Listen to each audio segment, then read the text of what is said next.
Hello student, आज हम Jiwaji university के अंतर्गत आने वाले विद्यार्थी जो ये न्यू एजुकेशन पॉलिसी है और उसमें आप मेजर सब्जेक्ट में हिंदी ले रखे हैं, उन विद्यार्थियों को पुराने पेपर के माध्यम से ये बताने का प्रयास करेंगे कि आप पेपर में किस तरह से तैयारी करें, आपका पेपर कैसे आता है।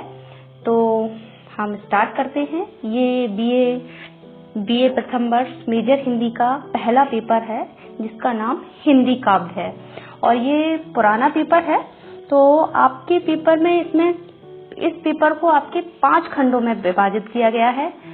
पहला, दूसरा, तीसरा, चौथा और 5वां 5 खंडों में आता है, जिसमें पहले खंड में आपका व्याख्याएं दी गई हैं। व्याख्याओं को भी अंदर 2 खंडों में विभाजित किया गया है, का खंड और गा खंड में। इसमें का खंड में आपकी 4 व्याख्याएं हैं, ये अथवा ये अथवा ये। तो 4 व्याख्याओं में से आपको एक व्याख्या करनी है। मतलब का नंबर के में जो 4 व्याख्याएं दे रखी हैं उनमें से आपको एक व्याख्या करनी है। फिर पहले ही खंड के अंतर्गत दूसरा भाग विभाजित किया इन्होंने खा खंड में। खा खंड में आपकी 3 व्याख्याएं दे रखी हैं, ये अथवा ये अथवा ये। तो इन 3 व्याख्याओं में जो भी व्याख्या आपको अच्छी तरह से आती है आप उसको कर सकते हैं। कहने का मतलब ये है कि पहले खंड जो व्याख्या खंड है उसमें आपको का और खा खंड दो में विभाजित किया गया है और दोनों खंड में से एक एक व्याख्या करनी है। और ये व्याख्या आपकी 9 नंबर की है, तो आपको 9 नंबर की एक व्याख्या है। टोटल मिला के आपके ये 18 नंबर होते हैं। तो आपको लिखते समय ये ध्यान रखना है कि आपको 9 नंबर के हिसाब से पेपर करना है। दूसरा खंड आपका आता है, इसमें आपके क्वेश्चन पूछे जाएंगे। उसमें आप वो भी 9 नंबर का क्वेश्चन होगा, उसमें 3 क्वेश्चन पूछे जाएंगे। जैसे इसमें आया है, भक्ति काल को हिंदी साहित्य का स्वर्णिम युग क्यों कहा जाता है, अथवा कबीर का उद्देश्य कविता करना न था, अथवा सूफी संत काव्य परंपरा का परिचय देते हुए विशेषताएं। इस तरह से आपका 3 क्वेश्चन आएंगे बड़े बड़े, वो भी 9 नंबर के होंगे। उनमें से आपको एक क्वेश्चन करना है, मतलब तीनों क्वेश्चन नहीं करना, सिर्फ एक क्वेश्चन करना है, वो भी 9 नंबर का है। तो आपको 9 नंबर के हिसाब से पेपर को लिख के आना है। अब आपका आता है तीसरा खंड। तीसरा खंड में भी आपके लॉन्ग क्वेश्चन पूछे जाएंगे, मतलब बड़े क्वेश्चन पूछे जाएंगे। उसमें भी 3 क्वेश्चन आएंगे। जैसे आपका इसमें ही आया था, सिद्ध कीजिए कि बिहारी ने गागर में सागर भरा है, अथवा भारतेंदु हरिश्चंद्र की राष्ट्रीय चेतना, अथवा मुक्त बोध का परिचय देते हुए काव्यगत विशेषताओं का वर्णन कीजिए। तो ये 3 क्वेश्चन है, इसमें आपको कंफ्यूज नहीं होना है, सिर्फ आपको एक क्वेश्चन करना है, वो भी 9 नंबर के हिसाब से। आप नंबरों के हिसाब से किस तरह का पेपर आया है उस हिसाब से आपको पेपर को सॉल्व करना है। अब आपका आता है चौथा खंड। इसमें आता है किन्हीं 4 के लघु उत्तरीय प्रश्न उत्तर दीजिए। लघु उत्तरीय मतलब छोटे जवाब देने हैं, जिसमें आपको 6 क्वेश्चन आए हैं। 6 में से आपको 4 क्वेश्चन लिखने हैं। कोई भी लिख सकते हैं, जरूरी नहीं है आपको पहला वाला आ रहा है तो पहला वाला नहीं आ रहा है तो उसको लिखना जरूरी है, ऐसा कुछ नहीं है।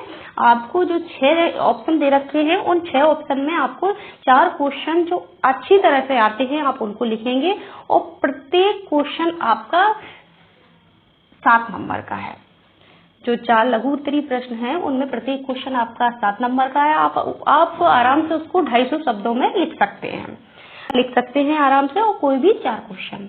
फिर आपका आता है तीसरा खंड। तीसरा खंड में क्या है, किन्हीं 3 प्रश्नों के अति लघु उत्तरीय मतलब बहुत छोटा सा जवाब देना है, और एक क्वेश्चन आपका 2 नंबर का है। और इसमें बड़े सिंपल से सवाल आते हैं। अब जैसे आया है आपका दास्य की भक्ति किस कवि में है, तो आप इसको क्या एक ही किस में है दास्य भाव की, मतलब तुलसीदास में है दास्य भाव की भक्ति। तो आप इस पे क्या लाइन लिखेंगे, तुलसीदास। तो इसमें आपको ज्यादा लिखने का भी नहीं है। ये एक नंबर के ये 2 नंबर के क्वेश्चन है, जिसमें आपको कोई दिक्कत नहीं होगी। मैं आपको ये 4-5 क्वेश्चन सॉल्व करवा देती हूँ। जैसे आपका इसमें है दास्य भाव की भक्ति किस कवि की थी, तो आपको तुलसीदास ऑप्शन में लिखना है। दूसरे नंबर पे आता है निज भाषा उन्नति अहे किस कवि ने लिखा हुआ है, तो ये आपके भारतेंदु हरिश्चंद्र ने लिखा हुआ है। तीसरा क्वेश्चन गा है भूल गलती किस कवि की रचना है, तो भूल गलती जो रचना है वो मुक्तबोध की रचना है। अज्ञे का पूरा नाम क्या है, तो अज्ञे का पूरा नाम सच्चिदानंद हीरानंद वात्स्यायन अज्ञे है। फिर आपका आता है पद्मावत किस कवि के द्वारा रचा गया महाकाव्य है, तो पद्मावत मलिक मोहम्मद जायसी के द्वारा रचित काव्य है। और इसमें ऐसा भी क्वेश्चन बन सकता है मलिक मोहम्मद जायसी किस काव्य धारा के कवि हैं, तो वो भक्ति काल में निर्गुण काव्य परंपरा के अंतर्गत आने वाले सूफी काव्य परंपरा के प्रमुख कवि। फिर आपका आगे जामा है वह तोड़ती पत्थर कविता में किस शहर का नाम उल्लिखित हुआ है, तो पहला तो क्वेश्चन वह तोड़ती पत्थर निराला जी की कविता है और इसमें इलाहाबाद के पथ पर मैं पहली लाइन है वह तोड़ती पत्थर जिस दिन देखा मैंने उसको इलाहाबाद के पथ पर, तो आप इसमें इलाहाबाद शहर का नाम लिखेंगे। तो इसमें आपको ज्यादा टाइम नहीं लगना है, 2 नंबर का क्वेश्चन है और आपको एक शब्द में ही जवाब देना है जिसमें आपके पूरे नंबर पक्के हैं।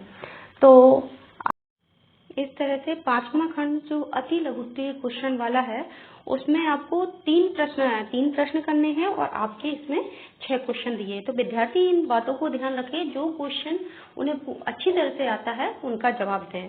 इस तरह से आपका जो पूरा पेपर है वो 70 नंबर का है। तो आपको इस बात का ध्यान रखना है कि कौन सा क्वेश्चन आपका कितने नंबर का पूछा गया है, उसके हिसाब से आपको उसके जवाब देना है और जवाब में सही बातें लिखना है, ना कि पेज के हम इतने पेज भर लेंगे तो ऐसा हो जाएगा, इतने पेज भर लेंगे तो हमें अच्छे नंबर मिल जाएंगे। पेजों के हिसाब से नहीं, जिस तरह से आपको क्वेश्चन दे रखा है उसी तरह से उन्हीं नंबरों के आधार पर आप क्वेश्चन करेंगे तो आपके अच्छे नंबर आएंगे। आशा है कि आप लोगों को पेपर समझ में आया होगा और इसमें आपको तैयारी करने में काफी मदद मिलेगी। जी धन्यवाद।